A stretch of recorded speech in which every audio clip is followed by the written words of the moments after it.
레위기 4장입니다.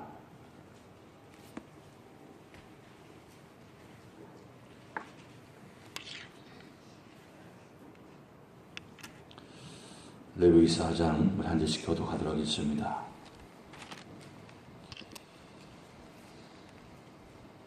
여호와께서 모세에게 말씀하여 이르시되 이스라엘 자손에게 말하여 이르라. 누구든지 여호와의 계명 중 하나라도 그릇 범하였으되 만일 기름 부음을 받은 제사장이 범죄하여 백성의 허물이 되었으면 그가 범한 죄로 말미암아 흠없는 수송아지로 속죄 제물을 삼아 여호와께 드릴지니 그 수송아지를 회막문 여호와 앞으로 끌어다가 그 수송아지의 머리에 안수하고 그것을 여호와 앞에서 잡을 것이요 기름 부음을 받은 제사장은 그 수송아지의 피를 가지고 회막에 들어가서 그 제사장이 손가락에 그 피를 찍어 여호와 앞 곧 성소의 휘장 앞에 7번 뿌릴 것이며 제사장은 또 그 피를 여호와 앞에 곧 회막 안 향단 뿔들에 바르고 그 송아지의 피 전부를 회막 문 앞 번제단 밑에 쏟을 것이며 또 그 속죄제물이 된 수송아지 모든 기름을 떼어낼지니 곧 내장에 덮인 기름과 내장에 붙은 모든 기름과 두 콩팥과 그 위에 기름꽃 허리 쪽에 있는 것과 간에 덮인 끝풀을 콩팥과 함께 떼어내야 돼 화목제 제물의 소액에서 떼어냄 같이 할 것이요 제사장은 그것을 번제단 위에서 불살할 것이며 그 수송아지의 가죽과 그 모든 고기와 그것의 머리와 정강이와 내장과 똥 곧 그 송아지 전체를 진영 바깥 재어 버리는 곳인 정결한 곳으로 가져다가 불로 나무 위에서 살아대 곧 재어 버리는 곳에서 불사를 지니라.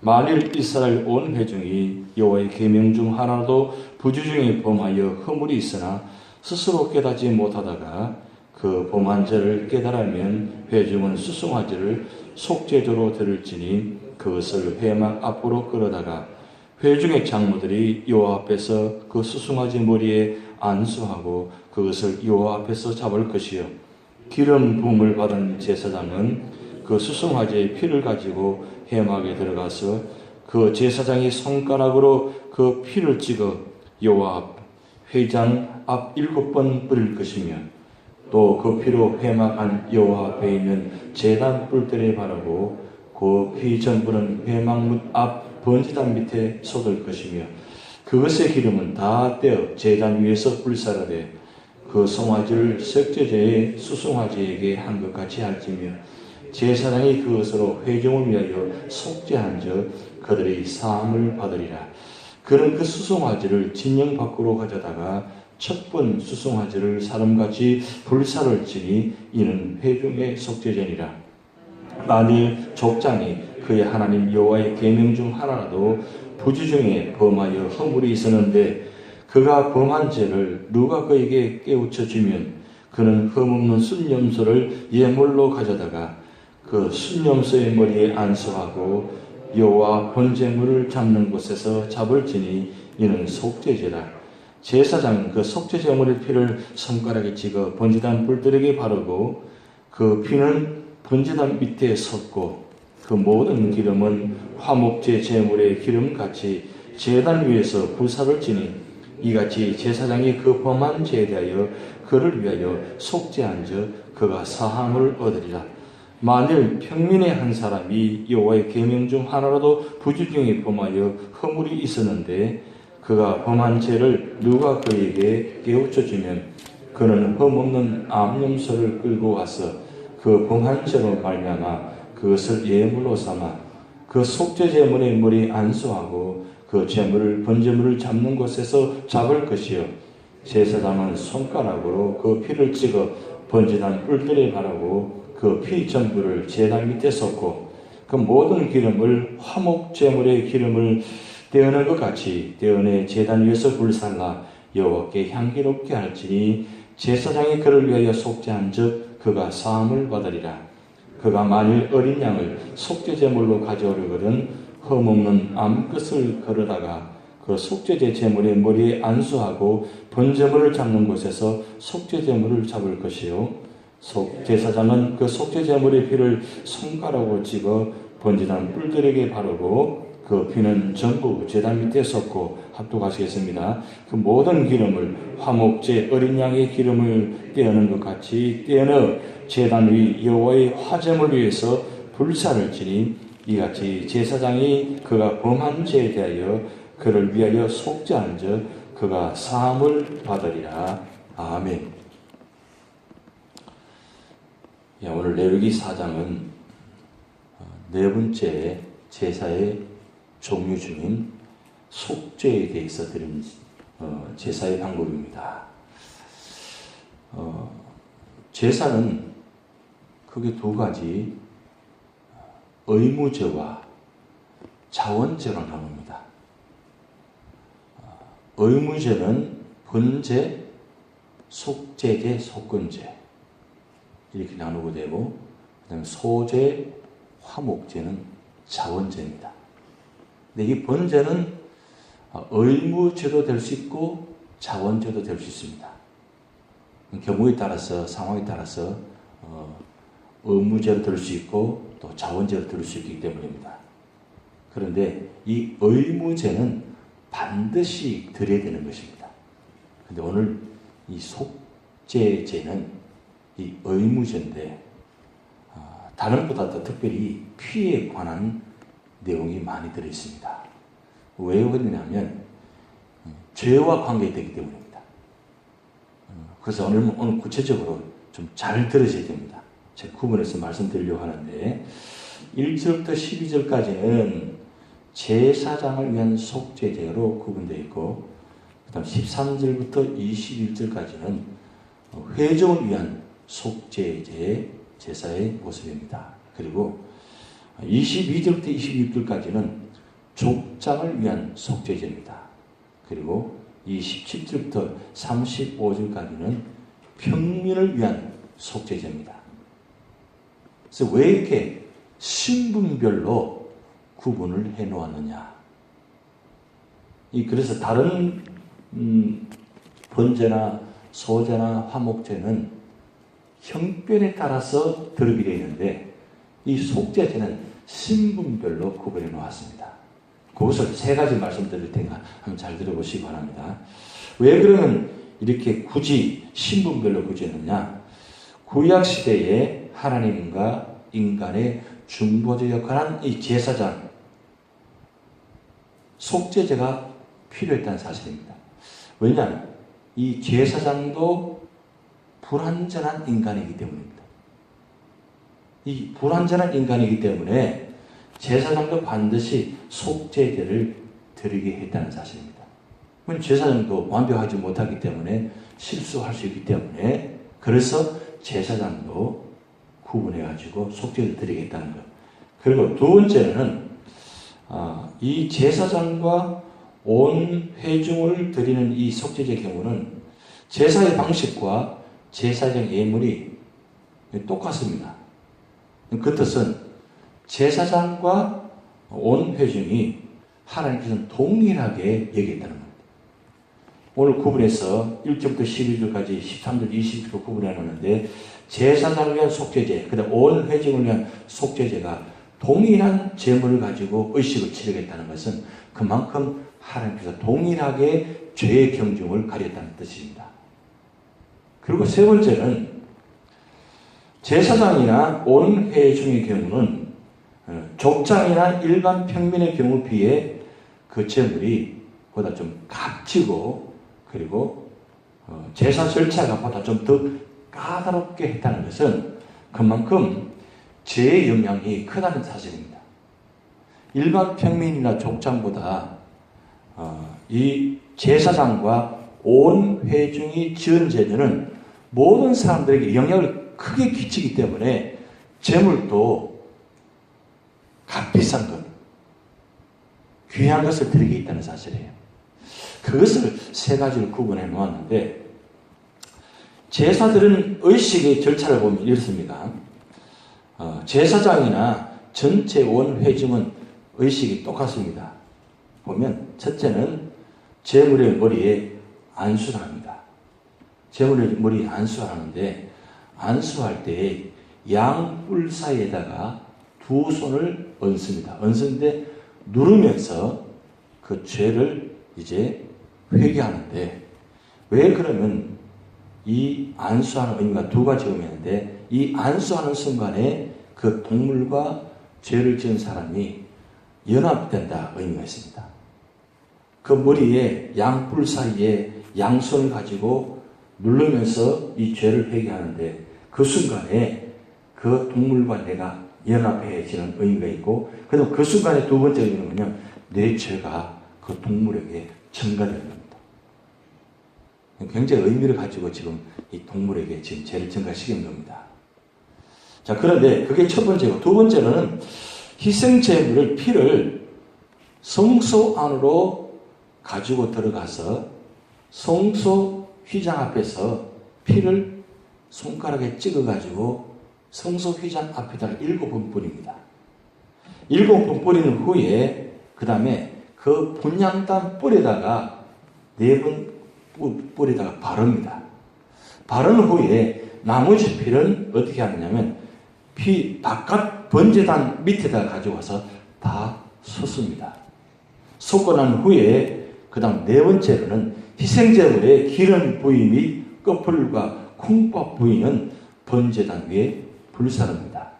근데 어제 화목제와 오늘 말씀 보면 기름 부위와 콩팥을 드린다고 했어요. 왜 콩팥을 강조하는가? 궁금하지 않아요? 기름은 제가 어제 말씀드렸습니다. 이 고기 중에서 가장 중요한 부분이라고 말씀드렸습니다. 콩팥의 역할이 뭐냐? 이 콩팥은 우리 몸 부분에 노폐물을 다 걸러내가지고 피를 깨끗하게 만드는 역할을 합니다. 이 콩팥이. 콩팥을 요런 말로 심장이라고 그러죠. 그러면 굳이 왜 그러면 콩팥을 드리게 되냐? 콩팥이 2개 있는데 이 2개를 온전히 드린다는 것이었어요. 그러면 이 콩팥은 뭐와 관계 있냐? 피와 관계 있는 거예요. 피는 무슨 관계 있냐? 죄와 관계 있다. 그래서 제사장과 온 회중이 드릴 때에 이 피와 관계되는 기름과 콩팥을 제일 먼저 번제단 위에서 태웁니다. 태우고 난 다음 그 다음 중요한 5번째가 뭐냐면 최종적으로 나머지 고기 부분과 가죽과 내장과 똥은 진박, 재 버리는 곳에 가서 다 버립니다. 번제는 가죽을 제사장이 가졌습니다. 그리고 화목제는 내장과 콩밥 위에 기름을 제외하고는 나머지 부분은 제사장과 헌제자가 나누어 가졌습니다. 그런데 이 속죄제를 드릴 때는 나머지 모든 부분은 제사장도 헌제자도 가질 수 없습니다. 오로지 이 전부를 진박, 재버리는 곳에 가서 완전히 소각시키거든요. 왜 그러냐? 죄는 선막 안에 하나님 앞에 누구도 들어올 수 없다는 그런 의미가 있습니다. 철저하게 이 죄의 부분은 다 태워요. 그래서 이 재물 모든 부분을 한마디로 말하면 다 태운다는 그런 의미가 있습니다. 그만큼 하나님은 죄를 싫어하신다는 의미예요.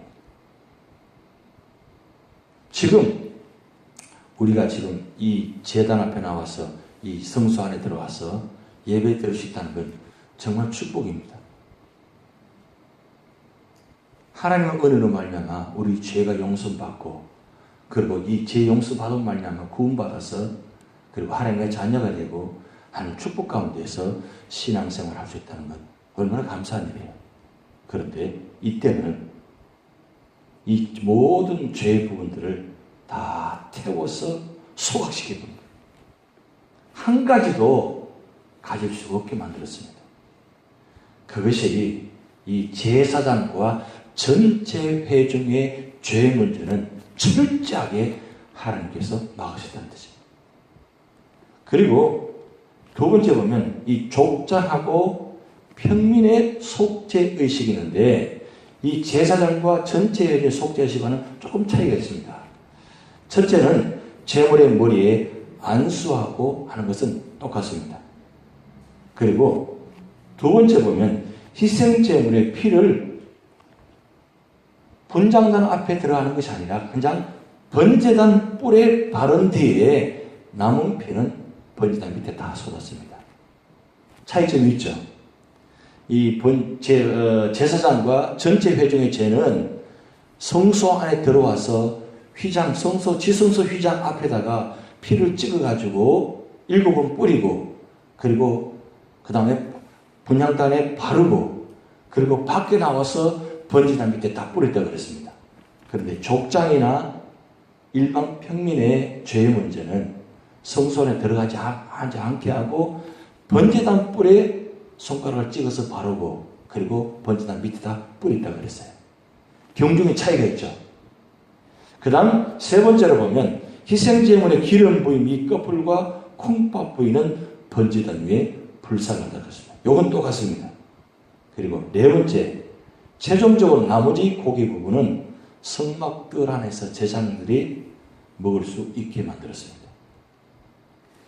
제사장과 전체 회중의 죄는 모든 고기는 다 태웠는데 이 족장과 평민의 죄의 문제는 나머지 고기 부분들은 성막들 안에서 먹게 만들었다는 거예요. 자, 제 경종을 좀 차이주게 만들었다는 사실입니다. 그럼 왜 이렇게 했느냐 하는 것은 그만큼 비중의 차이를 두어서 제사장이나 전체 회중의 죄는 반드시 다 소각시키지만 이 족장이나 그 다음 평민의 죄는 그 정도 하나님께서 경중에 따라서 봐줬다는 뜻이시는 거예요. 그러면 이 제사장과 전체 회중 앞에서 일을 감당하고 그 다음 모든 죄의 문제는 하나님 철저히 죄를 용서하지 아니하시지만 족장이나 평민의 죄는 어느 정도 끝 하나님께서 봐주셨다는 의미가 있는 겁니다. 그 상황에 따라서 하나님께서 이렇게 형편에 따라서 경중에 따라서 차이점을 두게 만들었다는 뜻이 있습니다. 근데 중요한 것은 뭐냐면 왜 이렇게 했느냐, 하나님께서 관용의 모습을 보여주시는 겁니다. 제사장이나 이런 전체 큰 죄의 문제는 하나님이 철저하게 막으셨지만 하나님의 관용의 사랑의 모습을 가지고 이 평민의 모습들은 어느 정도 이 죄의 부지불식간의 죄의 문제들은 봐주셨다는 의미가 있습니다. 그런데 부지불식간의 죄의 문제는 관용을 가지고 봐주셨지만 고범죄, 의식적으로 의도적으로 지은 죄의 문제는 하나님 용서하지 않으셨습니다. 그 차이점을 분명히 둡니다. 고범죄만큼은 하나님은 절대로 용서하지 않았다는 것. 그러나 자범죄, 스스로 부지불식간에 지은 모든 죄들은 하나님 어느 정도 관용의 정신을 주시고 그 다음 기회를 주셨다는 거예요. 이걸 우리가 자세히 보셔야 됩니다.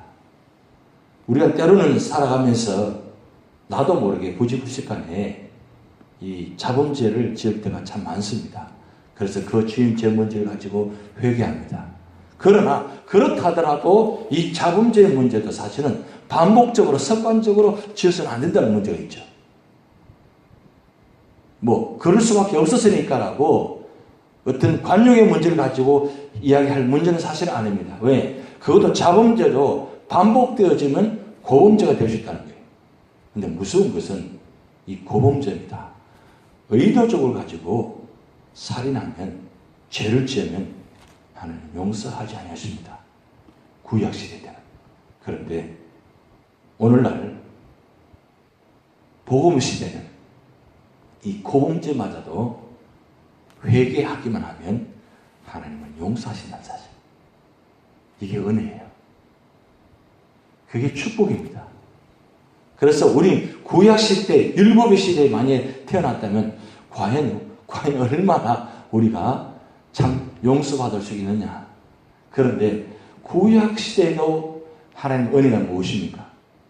지은 사람들이 사실은 그 죄의 문제를 가지고 해결해야 되는데 그것마저도 하나님 어떻게 하셨습니까? 동물을 작게 해서 기회를 줬다는 거예요. 지은 사람이 죽어야 되는데, 피를 흘려야 되는데, 구약시대에도 율법의 속에는 사랑의 의미가 담겨 있습니다. 그래서 동물을 잡아서 대신해서 죄를 증가해가지고 작게 만들어가지고 기회를 주셨다는 거예요. 그런데 오늘날 이 복음의 시대에 오늘 우리는 어떻습니까? 오늘 동물도 잡지 않습니다. 아무것도 하는 게 없어요. 우리가 그저 하는 일은 뭐예요? 우리 입술로 회개하는 밖에 없어요. 그게 얼마나 큰 은혜예요. 죄의 경중을 따진다면 얼마나 많겠어요. 그런데 하나님은 그것마저도 어떻게 하셨습니까? 동물을 잡게 하지 아니하시고 당신 자신이 친히 동물이 되셔가지고 번제가 되셔가지고 다 태워서 제사장이나 온 회중이 지은 모든 죄를 완전히 소화시켜서 깨끗이 태워진 거 하신 것처럼 오늘 우리의 죄 문제를 제사장하고 전체 회중을 치료하시고 그리고 그 죄의 문제를 당신 자신이 친히 짊어지시고 십자가에서 물과 피를 다 쏟으시고 흘리시고 번제물이 되셔가지고 깨끗이 태우시고 죽으시고는 말미암아 오늘 우리 모든 죄를 사함받게 하셨다는 사실. 이거 한 가지만 하더라도 오늘 우리는 은혜입니다. 은혜예요. 정월이 뭐 수소와나 뭐 이런 것보다 더 중요한 것은 이제는 우리가 온 마음을 다해서 정말 번제물이 되는 것처럼 우리는 이제 하나님께 나아가셔야 돼요. 그만큼 기회를 주셨잖아요. 그만큼 은혜를 베풀어 주셨잖아요. 그만큼 축복하셨잖아요. 그만큼 용서하셨잖아요. 그만큼 사랑받으셨잖아요. 어느 만큼 언제까지 우리가 용서받고 사랑받아야 하나님 앞에 깨끗이 살 수 있겠습니까? 이제는 다시는 과거의 모습처럼 살아서는 안 된다는 겁니다. 그래서 예수님은 단번에 모든 걸 다 문제를 해결하시다 그랬습니다. 단번에. 근데 우리는 단번이 아니고 아직도 여전히 늘 그렇게 살아가는 모습. 그게 얼마나 안타까워요. 하나님께서 예수님께서 보고 계시는데 야 이제 좀 그만 좀 그렇게 하면 좋겠다. 그만 좀 뭘 언제까지 자꾸 그렇게 자꾸 토라지고 삐지고 그렇게 자꾸 바뀌고 자꾸 그렇게 하려. 좀 안타깝지 않아요? 얼마나 더 사셔야 얼마나 더 있어야 좀 그렇게 안 되겠습니까? 이젠 바뀌셔야 돼요. 이젠 바뀌셔야 돼요. 6월절의 은혜가 뭡니까? 6월절은 넘어간다는 뜻이 있습니다. 이 넘어가는 것은 그냥 넘어가는 것이 아니라 피의 과정을 통해서 피 흘림을 통해서 넘어가는 겁니다. 근데 그 피 흘림도 내가 피 흘린 것이 아니라 어린 양을 잡아서 피 흘림을 통해서 넘어갔단 말이에요. 근데 여러분 꼭 기억하실 것은 내가 피 흘리지 않고 다른 사람 피 흘리기 위해서 넘어가시게 하시면 안 된다는 사실이에요. 내가 지은 죄 문제는 말이냐마 내 실수로 인해 가지고 내가 상처받아야 되는데 내가 피 흘려야 되는데 오히려 그렇게 아니하고 다른 사람에게 고통을 주고 다른 사람에게 아픔을 주고 내가 넘어가요. 이게 정말로 심각한 문제입니다. 내가 당해야 되는데 내가 고통을 흘려야 되는데 꼭 보면 나는 아무렇지 않아요. 상처를 준 사람은 아무 의미 없이 나가고 상처받은 사람은 늘 고통스러워하고 아파하고 그렇게 살다가 그렇게 꿍꿍거리고 다니는 거예요. 그게 얼마나 안타까운 사실이에요.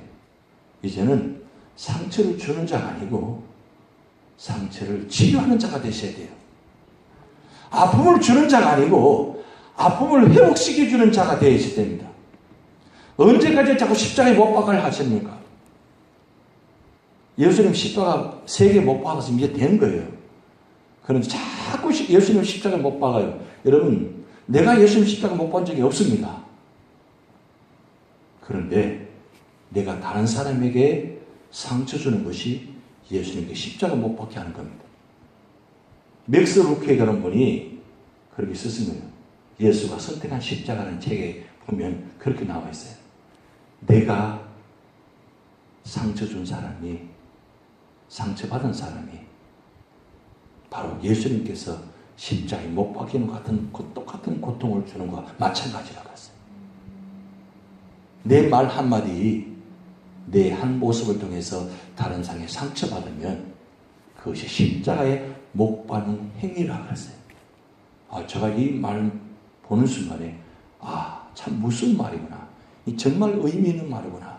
그래서 우리가 말 한마디, 우리 행동하는 것, 우리가 삶의 모습을 나타내는 것 굉장히 조심해야 되고 두려워해야 돼요. 왜요? 내 한 사람을 통해서 다른 사람에게 그 가슴에다가 못을 박는 행위라는 거예요. 이거는 이제는 다시 해서는 안 되는 겁니다. 여러분, 못 박았다가 빼는 거 얼마나 힘든 줄 아시죠? 박는 것보다 빼는 게 더 힘들어요. 못을 잘 쳐야 되는데 어둡게 치면 어떻게 되는 줄 알죠? 정말 힘들어요. 그리고 빼는 게 더 힘들어요. 그래서 예수님께서 십자가에 못 박힐 때 그 군병들에게 그렇게 말씀하셨다고 그러잖아요. 못은 그렇게 박는 게 아니야. 제대로 박아야 돼. 오늘 우리의 이 죄의 문제, 이 속죄죄 문제를 왜 이렇게 말씀하신 줄 아시지 않습니까? 그만큼 죄는 하나님께서 제일 심한 문제. 그런데 그 죄의 문제를 해결하기 위해서는 반드시 피를 흘려야 돼요. 피 흘림이 없이는 사함이 없다고 그랬어요. 다시는 나를 통해서 피 흘림이 없어야 됩니다. 오히려 피를 흘리는 것이 아니라 회복시켜주고 치유하고, 그래서 함께 주님께 나와서 함께 은혜를 나누면서 함께 예배드리는 그 믿음의 성도, 그 교회, 그것이 아름다운 축복된 교회가 될 줄 믿습니다. 다 같이 기도를 하시겠습니다. 하늘에 계신 우리 아버지여, 이름이 거룩하기를 받으시며 나라의 임하옵시며 뜻이 하늘에서 이룬 것 같이 땅에서도 이루어지이다. 오늘날 우리에게 일용할 양식을 주옵시고 우리가 우리에게 죄 지은 자를 사하여 준 것 같이 우리 죄를 사하여 주옵시고 우리를 시험에 들게 하지 마옵시고 다만 악에서 구하옵소서. 대개 나라와 권세와 영광이 아버지께 영원히 있사옵나이다. 아멘.